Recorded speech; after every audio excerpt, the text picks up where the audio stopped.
Hi.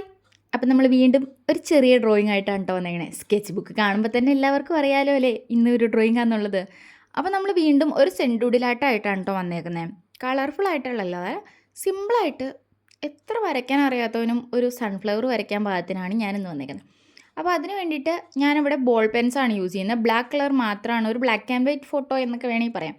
അപ്പോൾ അതിന് വേണ്ടിയിട്ട് നമ്മൾ നോർമലി യൂസ് ചെയ്യുന്ന കാലിഗ്രഫി പെൻസൊക്കെയാണ്. അപ്പോൾ നമുക്കൊരു ബഡ്ജറ്റ് ഫ്രണ്ട്ലി ആയിട്ട് വരാൻ വേണ്ടിയിട്ട് നമ്മൾ ബോൾ പെൻസാണ് യൂസ് ചെയ്യുന്നത്. നോർമൽ ഒരു ബ്ലാക്ക് ഇങ്ക് പെന്നാണ് കേട്ടോ യൂസ് ചെയ്യുന്നത്. അല്ലെങ്കിൽ പിന്നെ സി ഡി മാർക്കറോ സ്കെച്ച് പെന്നോ അങ്ങനെ എന്ത് വേണമെങ്കിലും യൂസ് ചെയ്യാവേ. അപ്പം ഞാൻ ആദ്യം ഒരു ചെറിയൊരു സെമി സർക്കിൾ പോലെ വരച്ചു കൊടുക്കുന്നുണ്ട്. അതിന് ഞാനൊരു അടപ്പ് യൂസ് ചെയ്തിട്ട് വരച്ചു കൊടുത്തു. എന്നിട്ട് അതിൻ്റെ അകത്ത് നിറച്ച് സർക്കിൾസ് ഫില്ല് ചെയ്ത് കൊടുക്കുകയാണ് ചെയ്തത് കേട്ടോ. പിന്നെ ദേ സിമ്പിളായിട്ട് ഒരു പെറ്റൽ ഷേപ്പ് ആ സർക്കിളിൻ്റെ പുറത്തുനിന്ന് ദേ ഇതുപോലെ സൺഫ്ലവർ ആയിട്ട് തോന്നാൻ പാകത്തിന് ഒരു നിര വരച്ച് കൊടുത്തിട്ട് അതിൻ്റെ രണ്ടിൻ്റെ ഇൻ്റർമീഡിയറ്റ് ആയിട്ട്, അതായത് ഇൻ ബിറ്റ്വീൻ അതിൻ്റെ നടുക്കേ കൂടെ നമ്മൾ വീണ്ടും പെറ്റൽസിൻ്റെ ഹാഫ് പെറ്റൽസ് പോലെ വരച്ചു കൊടുത്തു. എന്നിട്ട് ഓരോ പെറ്റൽസിൻ്റെ അകത്തേക്കൂടി നമ്മൾ സ്ട്രൈപ്സ് കൊടുക്കണം. അതായത് ആ പെറ്റലിൻ്റെ ഷേപ്പ് എങ്ങനെയാണോ നിൽക്കുന്നത് അതുപോലെ തന്നെ ലൈൻസാണ്, ജസ്റ്റ് ലൈൻസാണ് കംപ്ലീറ്റ് ആയിട്ട് വരച്ചു കൊടുക്കുന്നത് കേട്ടോ.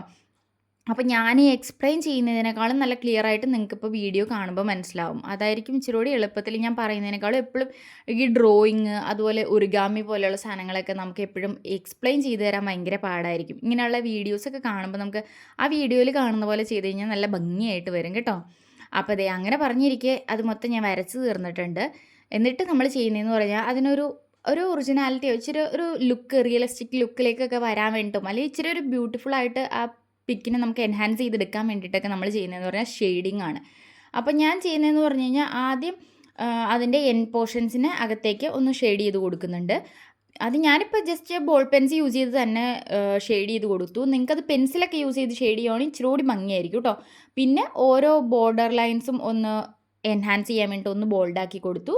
പിന്നെ ആ സൺഫ്ലവറിൻ്റെ നടുക്കുന്നുള്ള സെമി സർക്കിളിൽ നിന്ന് നമ്മൾ വീണ്ടും വെളിയിലേക്കും കൂടി ഷെയ്ഡ് ചെയ്ത് കൊടുക്കുന്നുണ്ട്. അപ്പോൾ ഇതാണ് കേട്ടോ നമ്മുടെ ഫൈനൽ ലുക്ക് എന്ന് പറയുന്നത്. ഇഷ്ടപ്പെടുവാണെങ്കിൽ ലൈക്ക് ചെയ്യാനും ഷെയർ ചെയ്യാനും സബ്സ്ക്രൈബ് ചെയ്യാനൊന്നും മറന്നു പോകരുത്. അപ്പോൾ അത്രയേ ഉള്ളൂ ഇന്നത്തേക്ക്. Bye bye.